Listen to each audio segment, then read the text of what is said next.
Hello everyone, I'm EternalOpossum, and welcome back to the series where I rank every single chef from Hell's Kitchen per season. Fuck me, why'd I do this? Anyways, now we're on to season 3, which I'm honestly really excited about, and it's because I legitimately like this cast. I feel that nearly everyone stands out in a way, whether for better or worse, we'll see. But enough talk. Let's begin and talk about every chef in season 3. Delete! Delete! Delete! Hey, I did say I was going to rank everyone. Yeah, some fans may not notice, but there was a 13th contestant by the name of JR who was edited out of the show for being a pretty massive dick. Like, this guy made unprofessional remarks, spread rumors about chefs, average Twitter user nonsense. Consider how there's so little footage of him on the show that I don't think even Gore using VATS can give him screen time. There's not much I can really say about him. Take into account what I just said, however, that's probably for the best. Hell, he's only really on here because I know some people would ask my thoughts on him, so there we go. He's F tier, but only by basis of what we know about him. I'm a bulldog in a chihuahua's body. What can I say? So, remember what I said about Maribel, and that the reason she's at the bottom is because she doesn't do anything aside from suck in the kitchen? Well, Eddie is kind of like that, but in far less of an offensive way. The reason for this is because, well, he actually does have some stuff to him. He was born with rhinosinusosis? I really hope I'm pronouncing that right. A rare kidney disease that's on his growth, something that everyone is going to make a comment on. Because classic ableism won't get old at all. Anyways, he's the first eliminated from the blue team in the 11th place after failing to manage his section, with it resulting in a lot of wasted spaghetti. Eddie is someone who kind of lands in the unfortunate spot of not really doing anything that wrong, but he winds up overshadowed by chefs that either make it further into the season or not as far, but manage to stand out more. What's really unfortunate is that I kind of wish he stuck around longer. Like, there's some who we'll be talking about later that I feel should have been eliminated over Eddie, and considering that the red team would go on to lose the next episode, I feel that would have given Eddie plenty of time to stand out. Unfortunately, that's not the case, and Eddie is sadly stuck as my least favorite competitor this season, not counting JR. She works at the fucking Waffle House. I mean, come on. So, here's our first of the Hell's Bitches in the form of the first boot in Tiffany. And honestly, I think she's pretty good for a first boot. Hell, I'd say I get more out of her than Polly even. Like Carol Ann back in season 1, Tiffany's signature dish is actually pretty good. Like, it's honestly one of the better dishes of the day, and it immediately labels her as a frontrunner. For about 20 minutes. After that, she completely tanks all chances she has at winning by failing to fry an egg. Isn't that just basic cooking? Fucking yikes. Oh, and also, instead of trying to do the basics and fry an egg, she likes to just bully Julia throughout the entire service, even going as far as to suggest that Julia go home because she works at Waffle House. Which is the stupidest thing Tiffany's ever done. Like, have you seen Waffle House workers? But yeah, after failing to fry an egg, she's the first boo of the season. Tiffany is just above Polly in terms of first boots because of how spectacularly she torpedoed her chances of winning. Like, you go from having a signature dish that's considered restaurant quality to confidently bullying a Waffle House chef, and failing on eggs of all things. It's just wild to me. I'll flirt, I'll manipulate, I'll be able to get what I want out of Chef Ramsay. So, here's what I like to call the epitome of the Hell's Bitches in Joanna. So, Joanna in her introduction states that she would do the following in order to win. Manipulate the competition and flirt with Ramsay.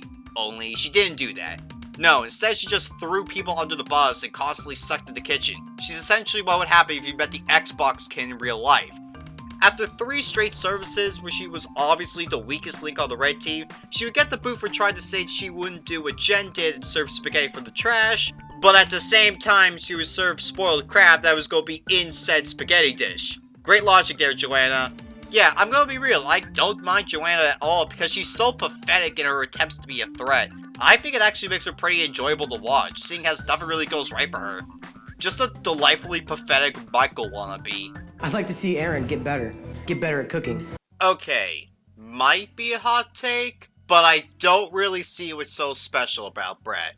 Before you say anything, no, I'm not talking about him from a cooking standpoint. I do think he's one of the better chefs this season, and I do think it's completely nonsensical he didn't make the Black Jackets when Josh did.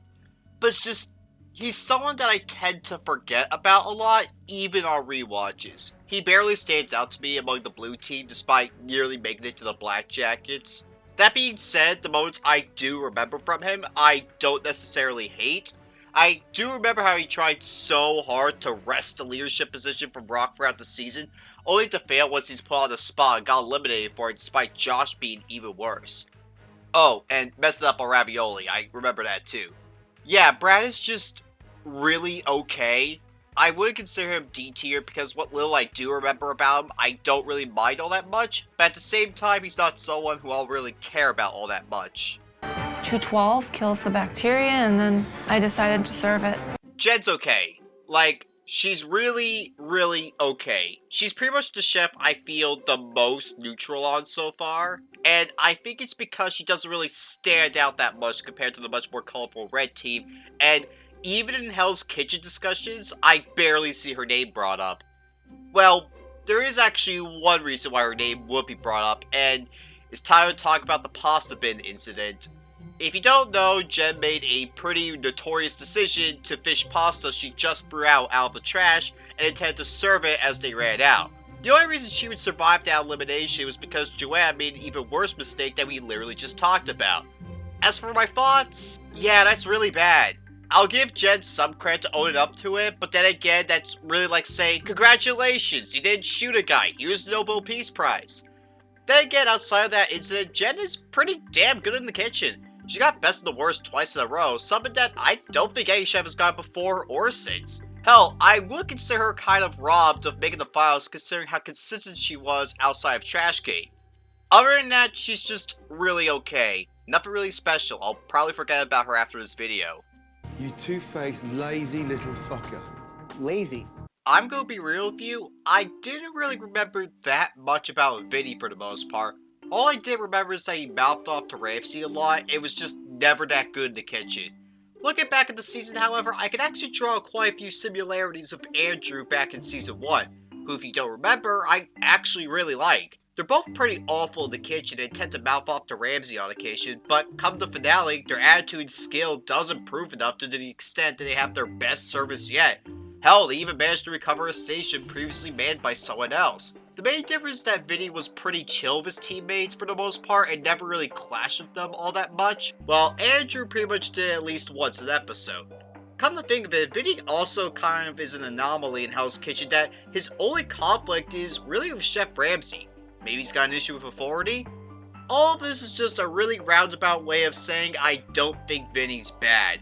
I don't particularly like him nearly as much as Andrew since he's not around for long, nor does he reach to the same heights as him, but he's not bad. Give me the jacket. Give me the fucking jacket. Fucking useless sack of shit. Ooh, Josh. This one I might get a bit of flack for, but just hear me out. On first glance, I was planning on putting him much lower because I still, for the life of me, cannot figure out how he made the Black Jackets when he was just constantly shit in the kitchen. I mean, for God's sake, his best performance was in a Dover soul cleaning challenge. You know who else whose one good moment was in a prepping challenge? Fucking Tom! At least Tom didn't make the Black Jackets. To add on to this, Josh clearly believed he was better than he actually was, and really any criticism against him, he would just blow off like it was no big deal. I can see where the total drama writers got the idea for Chase. And then he just makes the Black Jackets over Brad, who realistically should have made it over him. So with all that being said, why is he this high? His elimination. I'm sorry, but his elimination is just too hilarious and iconic that it just bumps him up a whole lot in my eyes.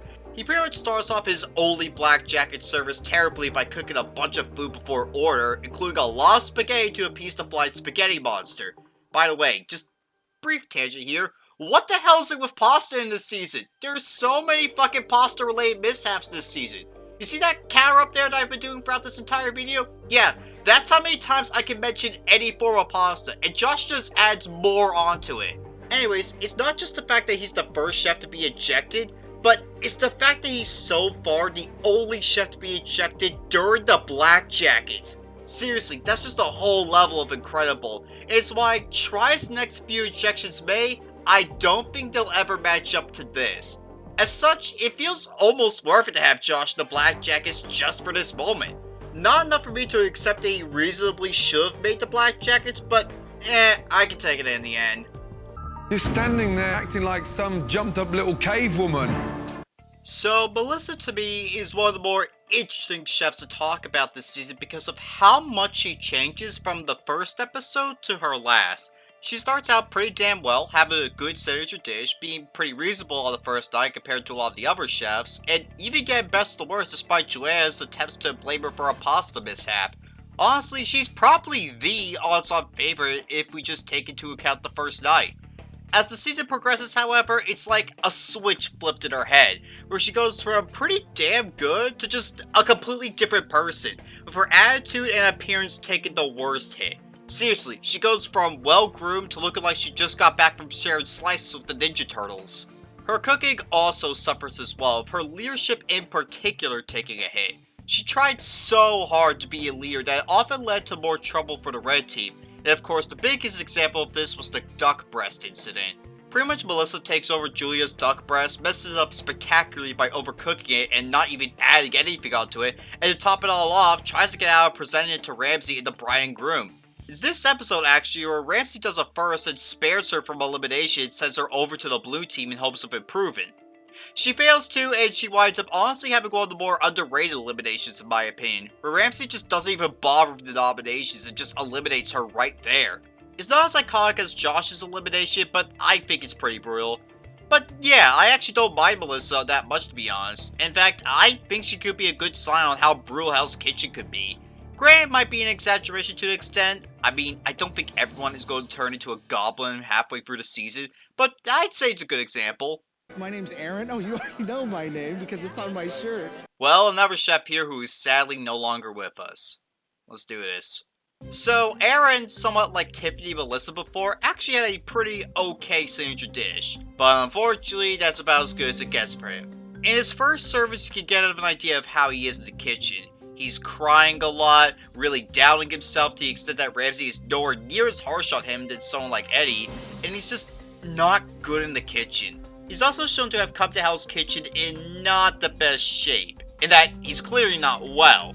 Hell, if I'm gonna be honest, I feel that Ramsay should have eliminated him in the final 11 just for his sake. Would have at least given Eddie more of a chance, and Aaron did get hospitalized the very next episode anyway. So, Aaron's not around for very long, lasting only about 3 episodes. So why is he number 4? Well, it's actually his cameos that bring him up for me. He's got 2 as a matter of fact, and I'm not going to lie, I feel like it's cursed knowledge to note that he's appeared in more seasons than some of the sous chefs. His first cameo, and my favorite one personally, is in season 4, where he's shown on a reward riding a mechanical bull, and proving that sickness aside, he seems like a pretty fun guy. I'd love to join him in riding that mechanical bull.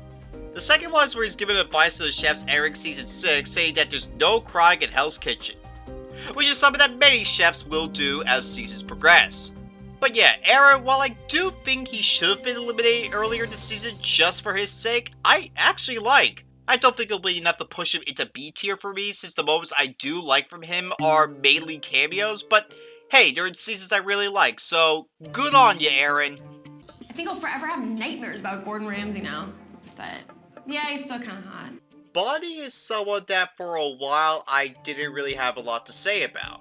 She's just nice, and as a finalist, she just kind of exists. She's not a very good finalist by any means. Hell, compared to Virginia, she's also not as interesting. Come to think of it, I can actually draw some similarities between the two of them, such as them being constantly weak in the kitchen and being pretty easy on the eyes. Yeah, I'll admit, they're not bad looking. That being said, however, I do think I prefer her over Virginia for one reason, and that's because I can justify her placement in the files just a little bit more. The reason for this is because Bonnie, to her credit, actually does get better as the season progresses. Not to the extent she has a reasonable chance of beating Rock, but compared to Virginia, who was literally offered her immunity back, Bonnie is someone that I can stomach making the files a bit more. I still don't think she should have made the files. I feel Jen had more of a chance to make it considering how consistent she was. Plus, there was the fact her finale was fucking awful. Not as bad as Virginia's in my opinion, but still pretty bad. especially since one of the reasons she lost was because of a pasta dish. Come on, Bonnie, you should have taken notes on how pasta seems to be the death of people around here. But yeah, I like Bonnie, and I think it's actually a big curse that this means that Bonnie is technically my favorite runner-up. Maybe that'll change next season, who knows. None of them are a threat to Rock. Only threat to Rock is Rock. Rock is admittedly a winner that is kind of there for me. I'm not saying I dislike him, hell, I actually do quite like him a lot more on rewatches, but compared to the other winners that come after, he just seems okay in comparison. So Rock starts by making the big mistake of making the first of many pasta-related mistakes that live in infamy. Serving frozen gnocchi. This decision would go on to be a signature dish killer unless your name is Giacomo. Outside of that, however, he's easily the strongest chef on the blue team, being consistent in service for the most part, and being really the most like a leader despite Brad's and Josh's attempts to wrest it away from him. Really, he's the only chef on the blue team that feels like a reasonable pick to win. Brad also counts, but we all know what happens with him. That being said, he's got his issues, such as being a bit too smug about his skills, and have moments of being rash, and surprisingly none of those moments are where he gets angry about the amount of pasta-related nonsense. But in the former, he at least has the right to back it up considering how good he is, and in the latter, those times he does lose his temper, he feels bad about it and makes sure to apologize. This helps him stay likable in my eyes. He's also pretty harsh against Josh, but then again, it's Josh, so he's pretty much right. Admittedly, Rock is much like Heather in that he's also a predictable winner, but it's mainly because he wasn't up against someone who actually felt like an equal of sorts. But I still like him. Not enough for him to get into my top 10 favorite winners, but I can safely say I liked him. I want you to come back here and win it hands down. No. No, I don't think I will. Yeah, this shouldn't be a surprise. The Waffle House chef, Julia, is honestly one of my favorite chefs from the classic age of Hell's Kitchen. Throughout the season, she was pretty much the underdog, coming from a background as nothing but a Waffle House chef and being picked on for it. However, her Waffle House chef background actually had a lot of merit to it. For one, it led her to have a big advantage in the breakfast service, and when it came to dishes that people would flock to, hers would usually be picked the most since they were far more familiar and simple. Plus, since she worked in the fucking Waffle House, that meant she was more than built for the intensity of Hell's Kitchen. Essentially, she became pretty much the biggest frontrunner on the red team, and very well could have had a chance at winning, but then the first Black Jacket service happens, and she winds up struggling on guards to the extent she gets nominated alongside fellow frontrunner and Rock. And what I still believe to be the hardest decision Ramsey's made, Julia gets eliminated, but not before Ramsey makes an offer that he hasn't offered anyone before or since. He'll send her to culinary school because he's that damn impressed by her, and when she comes back, she'll win. And then she comes back to the finale, is angry at Bonnie as part of the reason she lost. Woo!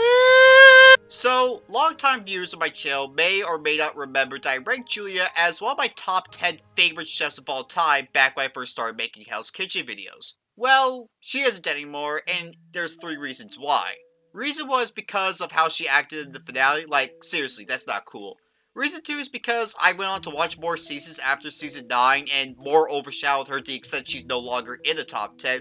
And the third and final reason is because there's a better version of her coming way later in the series.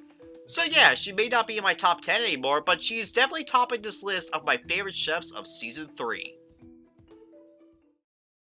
Well, there we go. Every chef ranked of season 3. Some maybe hot takes there, and maybe I don't have as much of a fondness of the season as I did previously, but I still do like this cast more than season 1's and especially season 2's.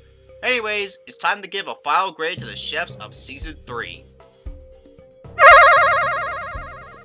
Anyways, that'll be it for me, and I'll see you when I rank season 4's chefs.